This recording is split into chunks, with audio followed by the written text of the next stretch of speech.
Donc le problème, c'est la clé. Comme je l'ai signifié, ce qu'il faut retenir, c'est que le problème, c'est la clé. Et quand on parle de problème, il y a ce qu'on appelle la pyramide de Maslow. Cette pyramide-là prend le temps d'étudier les besoins, les problèmes des personnes. Et au plus bas de l'échelle, il y a ce qu'on appelle les besoins physiologiques. Le besoin de manger, le besoin de boire, le besoin de s'habiller, le besoin de respirer, le besoin de dormir, le besoin de se laver. Ce sont les besoins physiologiques.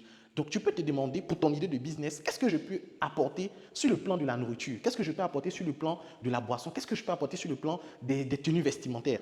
Le deuxième niveau, c'est le besoin de sécurité. Les gens ont besoin de se loger. Ceux qui sont dans le domaine des BTP, du logement, de l'habitat, ces personnes-là sont dans ce deuxième niveau. Le besoin de sécurité, avoir un emploi, avoir également un emploi stable, des assurances maladie, une retraite posée. Donc ceux qui sont dans l'assurance, ceux qui apportent des solutions d'assurance, ils sont dans ce deuxième niveau-là de résolution des problèmes. Il y a le besoin d'amour et d'appartenance. Il y a des sites de rencontres, mais les gens payent ces prestations-là.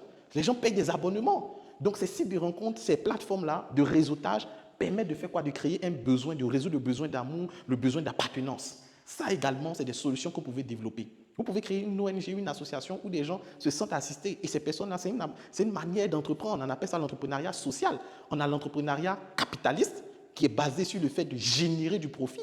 On a l'entrepreneuriat social qui est basé sur le social, la protection de l'environnement, la protection de la femme, de l'enfant. C'est pour ça que quand vous allez vouloir créer votre structure, vous pouvez créer une structure à but lucratif ou une structure à but non lucratif. Mais les affaires, quand on fait les affaires en vrai, au-delà de l'impact de création de l'emploi, de générer des revenus, frère, soeur, ton business va générer de l'argent. J'ai dit aux gens, vous voulez peut-être aider, oui, vous avez cette volonté, mais faites un business qui vous donne de l'argent afin de ne pas dépendre des financements des gens parce que la main qui donne ordonne.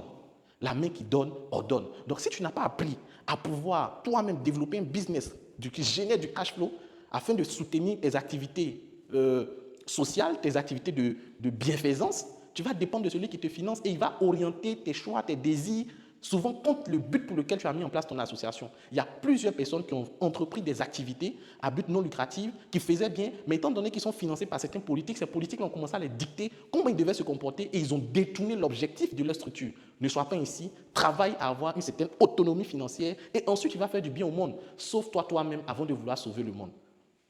L'autre élément, le besoin d'estime et le besoin d'accomplissement de soi. Voici des niveaux de problèmes ou des niveaux de besoins que les gens ont. C'est de te positionner pour chaque niveau, d'essayer d'apporter des solutions afin que ces personnes-là puissent acheter ta solution. Donc, quand on parle de solution, il y a deux éléments. Soit c'est un produit, soit c'est un service. Soit c'est un produit, soit c'est un service. Pour toute solution qui existe, pour tout produit, tout élément qu'on vous vend, c'est soit dans la catégorie produit, soit dans la catégorie service. Par exemple, les sacs, les chaussures, les voitures, les montres, les imprimantes, les ordinateurs, le savon noir de Royal Cosmetics, le gel douche de Royal Cosmetics, ce sont des produits qu'on apporte comme solution au problème des gens. On a aussi des services. Les services, ça peut être des coûts à domicile, des livraisons, conception de logos, conception des sites web, imprimerie, les nounous, coiffeurs. Ça, ce sont des services.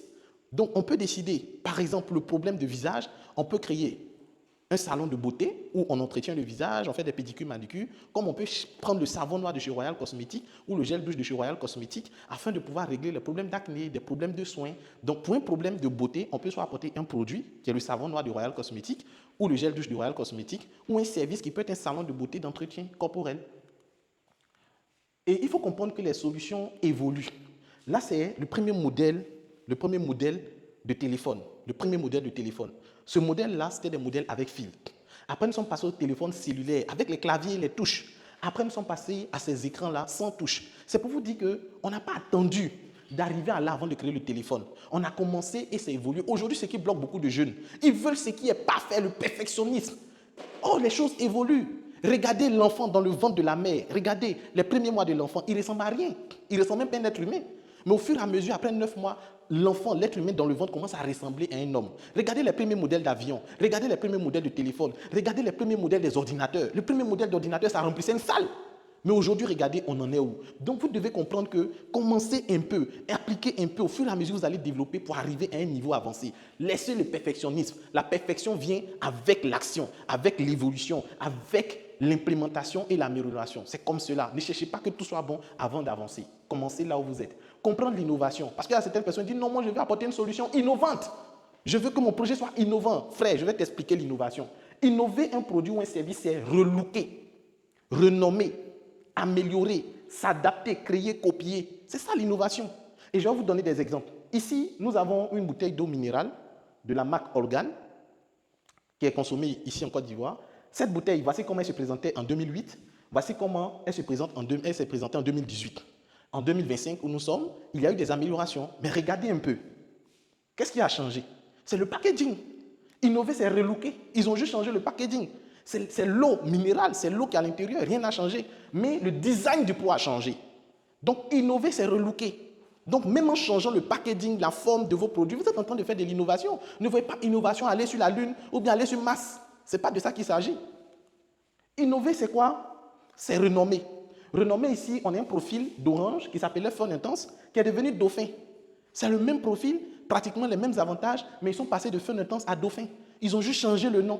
Et ça a relancé la communication autour de ce profil. Innover, c'est améliorer. Je vous ai parlé de l'évolution. Regardez les premières télévisions avec une nuque. D'autres n'ont pas connu ça. Aujourd'hui, les gens sont dans les TV smart. Mais il y avait des télévisions au temps où on partait sur le toit. Et puis, on réglait l'antenne. On dit, c'est bon, l'image est venue. Vous voyez, il peut descendre. Il y a des gens qui n'ont pas vécu ça. Ils sont nés avant-hier ici. C'était les télévisions blanc-noir. Souvent, on mettait un tissu devant la télévision. Ceux qui ont vécu ça, ils savent. On mettait un tissu blanc pour voir un peu les couleurs. Respectez les gens qui ont vécu. Donc ici, innover, c'est améliorer au fur et à mesure. Mais il y a des gens là, eux dans leur tête, si on leur disait de fabriquer télé, ils allaient vouloir fabriquer télé comme ça. Ça veut dire tant qu'ils n'avaient pas encore fabriqué écran plasma, eux là, ils n'ont pas encore fait innovation. Non, on améliore au fur et à mesure. C'est comme ça. Innover, c'est s'adapter. Par exemple, arrivé un moment, en Côte d'Ivoire, ils ont interdit les sachets d'eau. Donc qu'est-ce qui s'est passé? Les entreprises ont commencé à créer des petits packs d'eau comme ça, à emporter. Donc, innover, c'est quoi? C'est s'adapter. On nous bloque, on cherche à trouver une solution et dans cette solution, on crée quelque chose qui n'existait pas pour mieux délivrer nos services en respectant les normes. C'est de l'innovation. C'est de l'innovation. Innover, c'est copier. On a le service Orange qui a créé Orange Money. Les autres opérateurs, ils ont fait quoi? Ils ont créé MTN Money. Ils ont créé Move Money, puisque Orange avait déjà fait l'ouverture. Ils ont copié, mais c'est de l'innovation, puisqu'ils n'avaient pas ça avant. Et puis, ils sont venus faire. Ils ont innové. Donc, innover, c'est copier. Ce qui marche ailleurs, et puis on adapte. Donc ça, c'est très important de comprendre ces notions.